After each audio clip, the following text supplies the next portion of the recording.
प्रतापगढ़ में देर रात एक चलते हुए कैप्सूल ट्रक में आग लग गई। राष्ट्रीय राजमार्ग 56 पर हुए इस हादसे में हालांकि कोई गंभीर हादसा नहीं हुआ। मौके पर पहुंची नगर परिषद की फायर ब्रिगेड ने कैप्सूल के पिछले हिस्से में लगी आग पर काबू पाया। कैप्सूल में केमिकल भरा हुआ था। गनीमत रही गंभीर हादसा नहीं हुआ। कैप्सूल में आग लगने के बाद मौके पर अफरा तफरी का माहौल हो गया।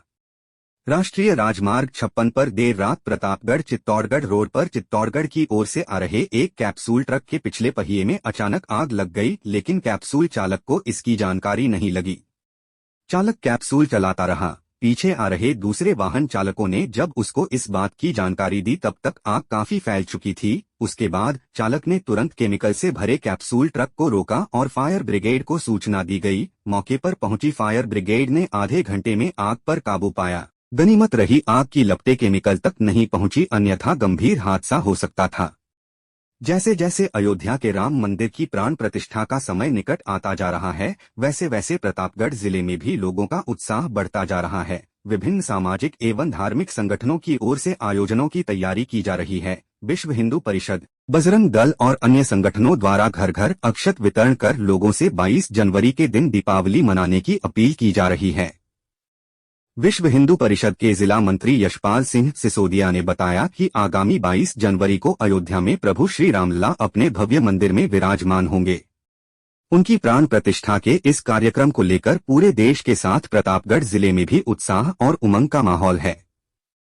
विश्व हिंदू परिषद और बजरंग दल के साथ विभिन्न धार्मिक और सामाजिक संगठन भी इस कार्यक्रम को भव्य रूप देने में लगे हुए हैं। अयोध्या में जब प्राण प्रतिष्ठा होगी तब पूरे जिले में दीपावली मनाई जाएगी। घर घर दीपक जलाए जाएंगे, आकर्षक विद्युत सजावट और आतिशबाजी की जाएगी। इसकी तैयारी को लेकर रोजाना अलग अलग क्षेत्र में लोगों को पीले चावल देकर कार्यक्रम के लिए निमंत्रण दिया जा रहा है। कहीं पर प्रभात फेरियों के आयोजन हो रहे हैं तो कहीं पर शोभा यात्रा निकाली जा रही है। श्रद्धालु उत्साह के साथ ढोल नगाड़ों पर झूमते नाचते भगवान के जयकारे लगाते लोगों को निमंत्रण दे रहे हैं। आज भी घंटाली, पीपलखूंट, सालमगढ़, अरनोद, दलोट आदि कई इलाकों में अक्षत वितरण के कार्यक्रम आयोजित किए गए।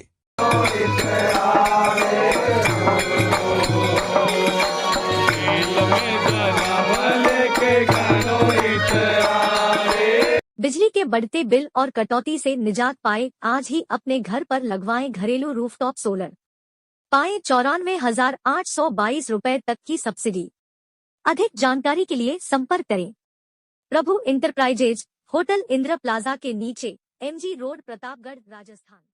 प्रतापगढ़ के राजकीय सार्वजनिक जिला पुस्तकालय के भवन विस्तार को लेकर भारत सरकार के कला एवं संस्कृति मंत्रालय की ओर से 1,17,00,000 रुपए प्राप्त हुए हैं। यह राशि राजा राममोहन राय फाउंडेशन कोलकाता की ओर से अनुदान के रूप में प्रदान की गई है। पुस्तकालय के भवन विस्तार के बाद यहां आने वाले पाठकों को काफी सुविधाएं मिलेगी। वर्तमान में बड़ी संख्या में प्रतियोगी परीक्षाओं की तैयारी करने वाले एवं उच्च शिक्षा ग्रहण करने वाले विद्यार्थी रोजाना यहां पर पहुंच रहे हैं। स्थान की कमी के कारण उन्हें कुछ असुविधा हो रही थी। पुस्तकालय अध्यक्ष लोकेंद्र सिंह पालीवाल ने बताया कि युथ जोड़ो अभियान के तहत जिले के विद्यार्थियों को इस पुस्तकालय से अवगत कराया गया। यहां पर बड़ी संख्या में प्रतियोगी परीक्षाओं की तैयारी करने वाले एवं उच्च शिक्षा ग्रहण करने वाले विद्यार्थियों की संख्या बढ़ने लगी। पाठकों की संख्या बढ़ाने के साथ ही यहां स्थान की कमी महसूस होने लगी। इसको लेकर राजा राममोहन राय फाउंडेशन कोलकाता को भवन विस्तार के लिए पत्र लिखा गया, जिसमें सहयोग राशि की अपेक्षा की गई थी। पुस्तकालय अध्यक्ष लोकेंद्र सिंह पालीवाल के प्रयासों से अब भारत के कला एवं संस्कृति मंत्रालय द्वारा इसकी स्वीकृति जारी होने के बाद भवन विस्तार के लिए 1,17,00,000 रुपए की राशि प्राप्त हुई है। इस अनुदान राशि से सर्व सुविधा युक्त पुस्तकालय भवन का निर्माण होगा, जिसमें पाठकों के लिए पुस्तकों के साथ साथ स्टेक रूम, पढ़ने हेतु केबिन व्यवस्था, इंटरनेट, कंप्यूटर लैब, प्रदर्शनी कक्ष, सेमिनार कक्ष आदि उपलब्ध होंगे। सर्व सुविधा युक्त पुस्तकालय भवन के निर्माण से इस आदिवासी अंचल की प्रतिभाओं को आगे बढ़ने में सहायता मिलेगी।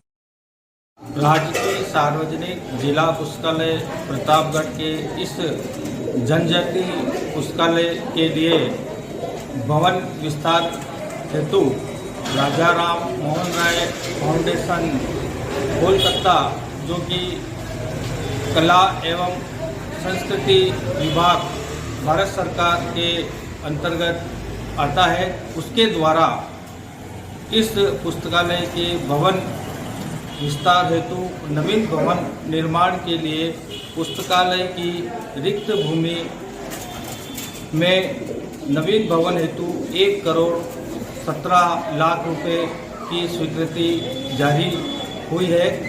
इस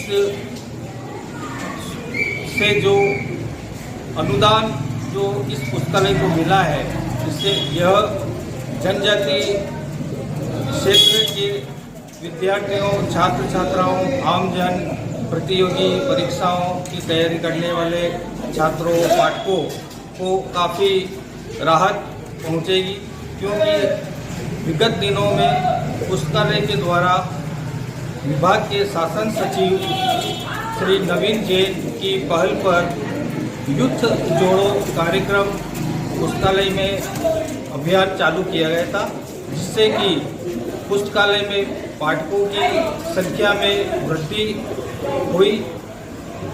पुस्तकालय के द्वारा हमने विभिन्न विद्यालयों, महाविद्यालयों, कोचिंग संस्थानों, समाजजनों आदि से संपर्क किया और उसी के कारण पुस्तकालय में संख्या में भारी